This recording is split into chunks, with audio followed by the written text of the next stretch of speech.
What if the very Bible verses you were told to build your life on are being used to dismantle your faith? There's a belief system out there that promises a deeper connection to God by quoting Scripture constantly. It feels solid, it feels authoritative, it sounds grace-centered. But for a growing number of sincere Christians, it turns into a trap. One that leaves them exhausted, confused, and quietly disconnected from the actual teachings of Jesus. If that's you, you're not alone. And let me be crystal clear, this is not about abandoning the Bible. It's the exact opposite.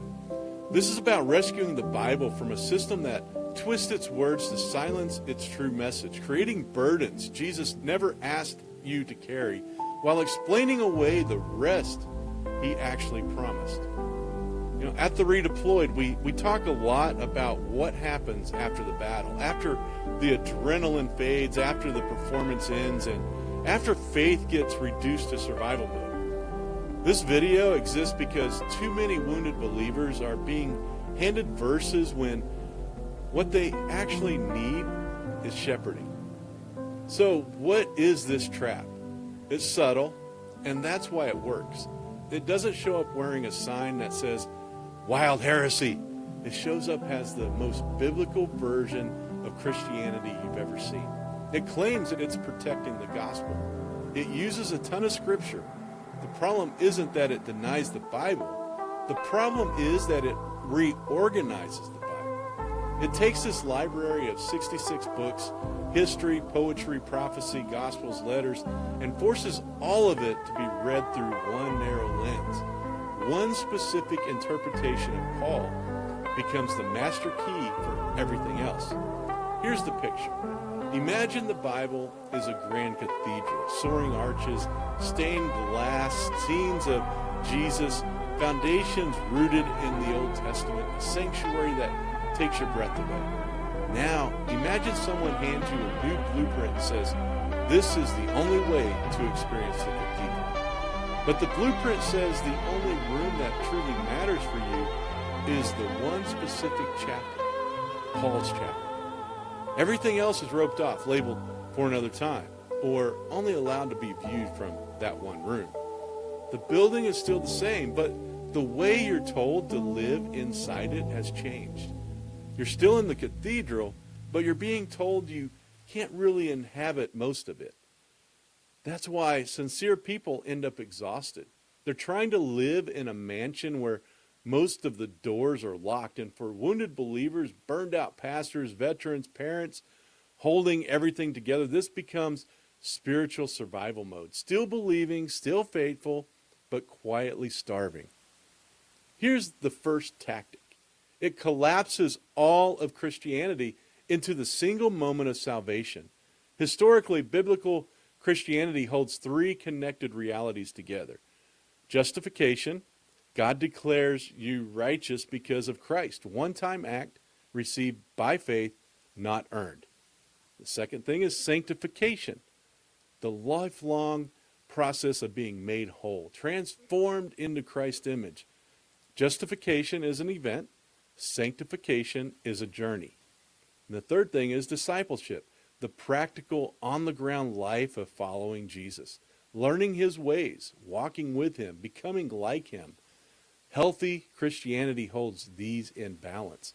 God declares you righteous in a moment, then spends your whole life healing and forming you as you learn to walk with Jesus. The distortion we're talking about takes a wrecking ball to two pillars. It says the only thing that really matters is justification. Salvation becomes the entire story, not the beginning of one. And at first that sounds like it's protecting grace, but watch what it does. If the justification is the whole story, what do we do with growth, healing, obedience, transformation? They start feeling threatening. Obedience gets labeled legalism. Growth gets treated like works-based righteousness. Healing gets suspicious, as if becoming whole adds something to Christ's finished work. And this is where the exhaustion shows up. You're told you're free, but you live in fear of accidentally earning something you were already given. You're handed a Bible full of invitations to grow, but warned That wanting to grow might prove you don't trust grace. For wounded believers, that's devastating. When transformation becomes suspicious, the wounded are essentially told, stay wounded, just forgiven. This leads to the most dangerous tactic, sidelining Jesus himself. Jesus talks constantly about discipleship, obedience, the heart, the kingdom, transformation. So the system quarantines him. You'll hear things like, that was pre-cross. That was for Israel under the law. That wasn't for the church age. That's not about salvation. And one of the saddest examples is Matthew 11:28. Come to me, all who are weary and burdened, and I will give you rest. For centuries, that has been a lifeline to exhausted believers. But in this system, even that invitation can get explained away. You're told Jesus was only talking about the Mosaic law, so his rest isn't really for you. That should stop us cold.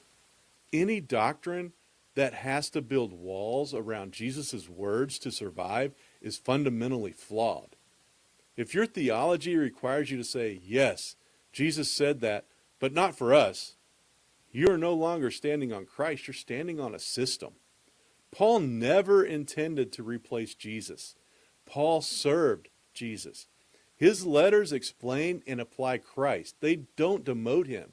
So if your framework uses Paul to explain away Jesus, something is upside down. Because when Jesus becomes someone we quote but no longer follow, faith turns into information instead of formation. It never heals trauma. The third tactic is how the system defends itself. Scripture dumping.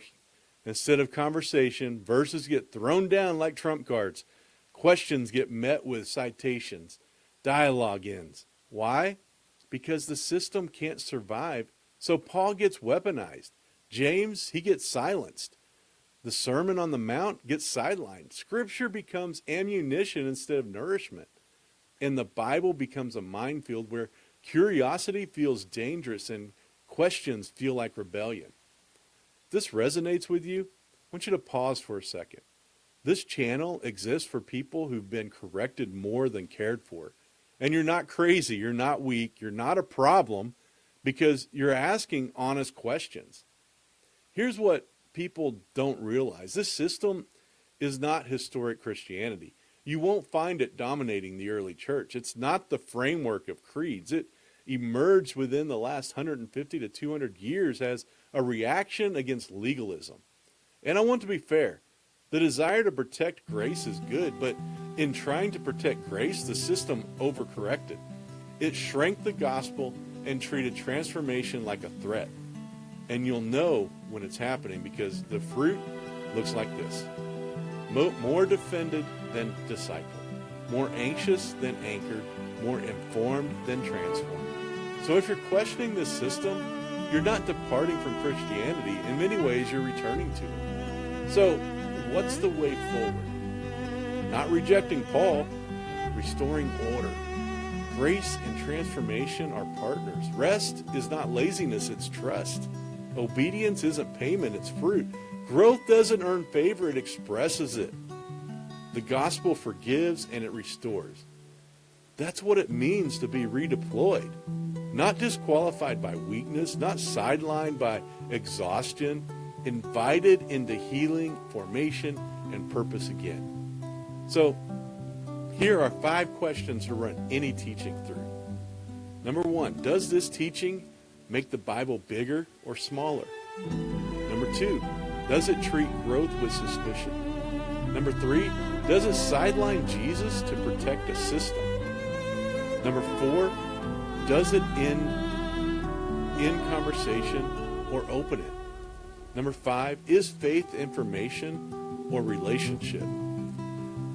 They're going to be on the screen. I want you to screenshot those. Save them. Use them. If you felt trapped, exhausted, or burdened, guess what? You're not broken.